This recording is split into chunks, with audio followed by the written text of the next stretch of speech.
তো গাইস এখানে দেখতে পাচ্ছ, তোমাদের বললাম সবার জন্য আমি এখানে থালাতে ভাত দিয়ে দিয়েছি। তো এখানে দেখতে পাচ্ছ আমি এখন ডিম ভাজা করে নিয়ে আসলাম।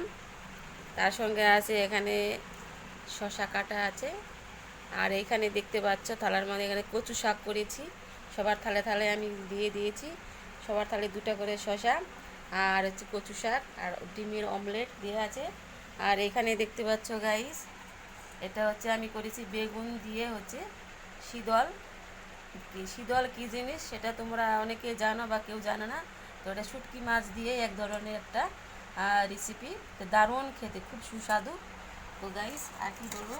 আর এখানে একটা ডিম ভাজা রেখে দিলাম আমার ছোটো মেয়ের জন্য, স্কুলে থেকে এসে ওই খাবে। আর এখানে কচু শাক এটুকু রেখে দিলাম, রাতে আমাদের হয়ে যাবে।